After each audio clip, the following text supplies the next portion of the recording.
you see those images, you see? And that in the same song, I'm just repeating this one song. I've never seen a night so long as time goes dragging by. The moon just went behind the clouds to hide his face and cry. Did you ever see a robin weep when leaves begin to die? That means he's lost the will to live. I'm so lonesome I could cry. The silence of a falling star lights up a purple sky, and as I wonder where you are, I'm so lonesome I could cry. God, I mean, he had a third-grade education, Hank Williams did. I mean, the silence of a falling star. You see it, but you don't hear it when you see a falling star.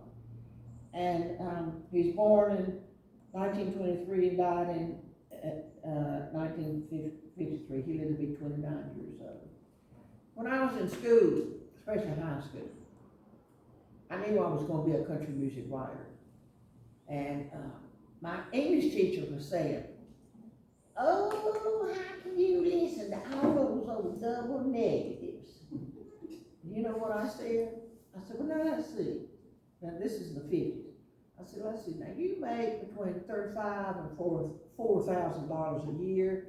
Those old double negatives make those country music singers $500,000 to $1 million a year. So don't be critical of them, you know." I knew then I was going to be a writer, especially country music. And I started writing years before I ever got published. LorettaLynn, I was the Wilburn Brothers. I don't know if you remember the Wilburn Brothers on the Grand Ole Opry. They're all dead except Loretta. Said, "Maggie, you're one of the strongest lyrics writers that's ever been in country music. And we're going, but you can't write a melody." Loretta says, "I just have one. I just speed it up and slow it down." And I said, "You're right." And they said, "Well, we got a girl coming to town that we're going to sign, and we're going to put you two together to write." And they said, "She's got a song in the charts right now." And I said, "Oh, what's that song?" And they said, "The Honky Tonk Girl." I said, "Oh, that's LorettaLynn." And I used to be backstage at the Ryman every Saturday night with her. And that next Saturday night, she got into town on Thursday, and she came up to me and she said, "I'm LorettaLynn, and I understand you're Maggie Vaughn." I said, "Yes." And she said, "We're supposed to write together." I said, "Yes, I can't wait." And we wrote we're still writing, although she's gotten on up in age, and I have too, and with the COVID and everything, it kind of, everybody staying in, and I fell and broke my ankle in about 4 places, and I don't walk good anymore, so, but it hasn't stopped my brain. I tell young writers come to me all the time, and the older ones too, find your voice. That's the most important thing, is finding your voice. And like I say, I found mine in country music. And I've been lucky. I've had songs recorded, a lot of them by Loretta, Conway Twitty, Ernest Tubb, different ones in the business, and Stonewall Jackson. And I wouldn't take anything from my voice. It's mine, and I still write. I don't know, country music can turn a phrase like you won't believe. I mean, that song, it was always so easy to find an unhappy woman till I started looking for mine. I mean, country music, they're novels in 12 lines. They sum up a novel. And just the way they can turn a phrase and say something. And that's my voice. Like I say, country music started up in the Appalachians, the folk songs, people with hard times, coal miners. And in the summertime, they'd sit on the porch and sing. And in the winter, they moved into the living room. Living room had one picture on the wall, or a tar paper wall, usually the Lord's Supper. But they told stories in their songs. And it traveled from there toward Nashville, Tennessee. And in 1925, the Grand Ole Opry, it wasn't called Grand Ole Opry then, it was country music. And the solemn old judge was the announcer. And the Grand Ole Opry was followed an opera out of New York. They were playing classical music. And George Hayes said, well, tonight you've heard, Grand Ole Opry. Tonight you're going to hear Grand Ole Opry. And that's when the name Grand Ole Opry stuck. And people like LorettaLynn and, oh my goodness, the way they can turn a phrase too. It tells in 12 lines, it's an outline for a novel. And my voice trained to that. And I wouldn't take anything for it, for country music. And I write country.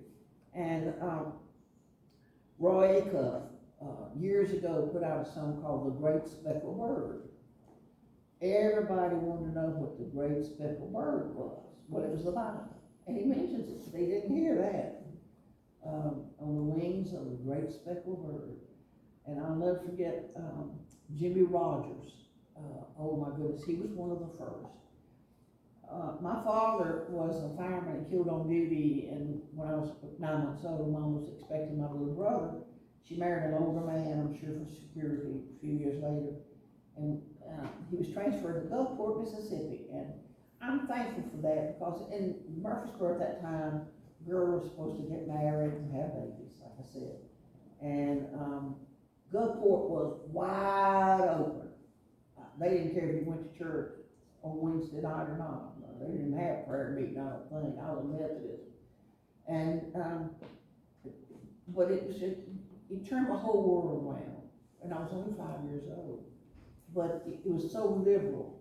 And I used to think, when we first got there and I looked out over the beach, and they had those skimpy bathing suits on. At the time, they was considered skimpy. And I thought, oh, my Aunt Martha could see this, because she thought it was a sin for a girl and boy to be in the same swimming hole together because of bathing suits. And I thought, well, she'd have a fit. And I thought,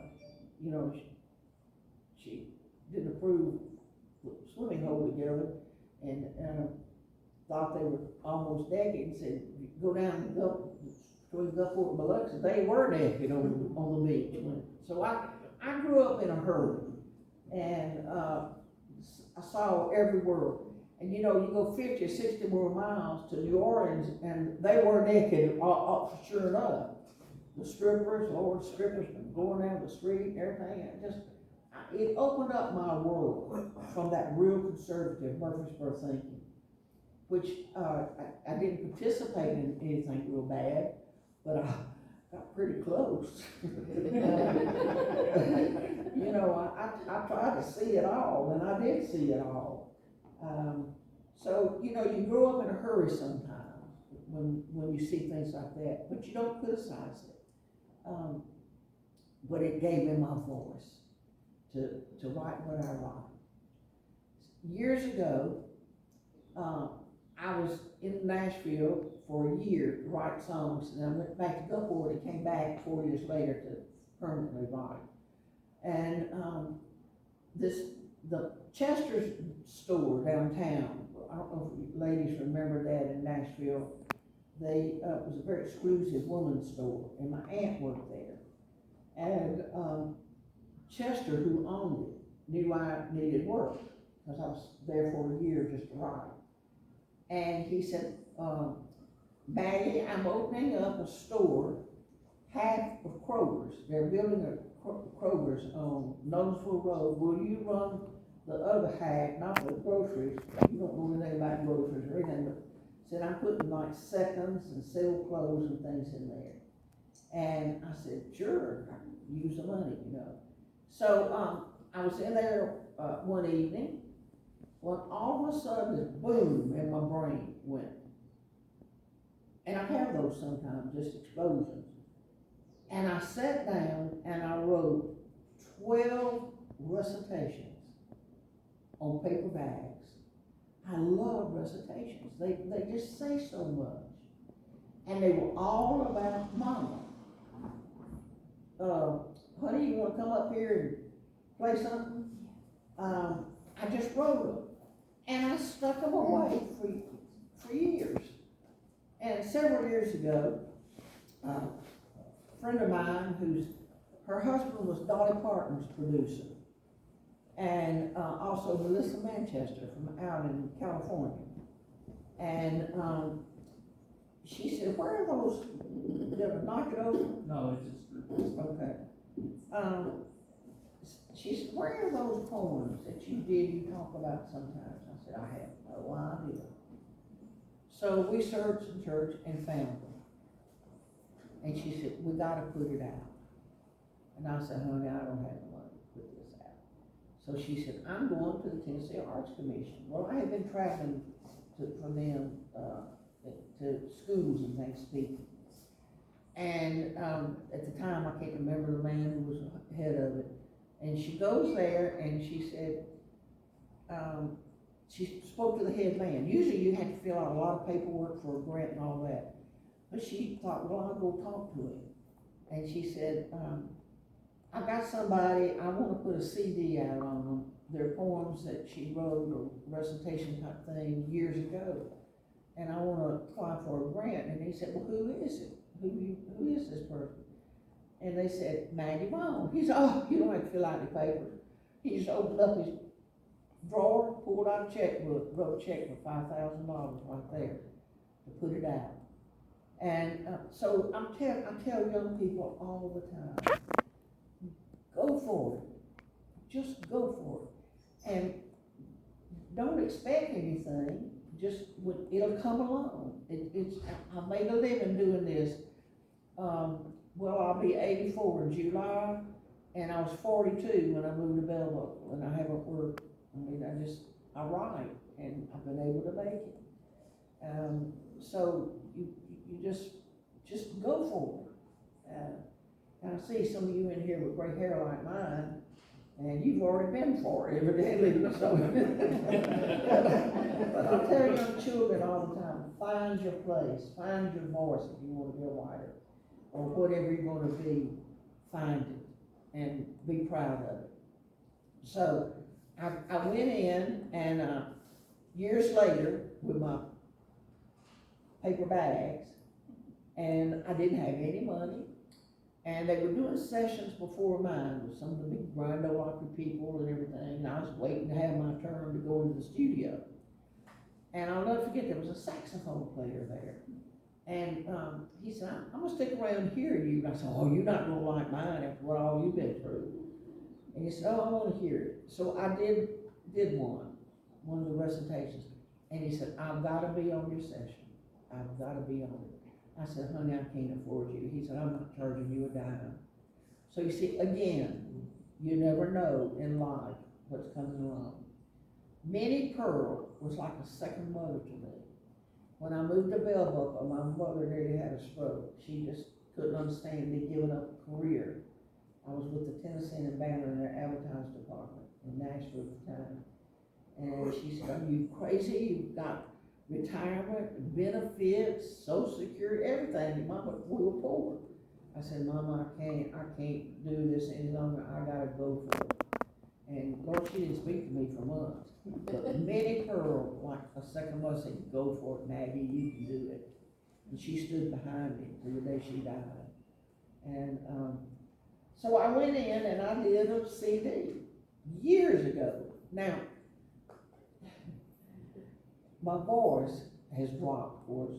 People say, well, Maggie, that doesn't sound like you. And I said, well, I recorded it before my breast failed. Only I didn't use the word breast, I used titty. Since we're on microphone, I'm gonna say titty. So let's see, these are recitations. Let me see which one, let's see. Well, I play, you got the first one in, I'll play two then. Tranquilizer? I think that's on the first one. Okay, put on Tranquilizer. I don't know. Through 5. Yeah. Yeah. If you're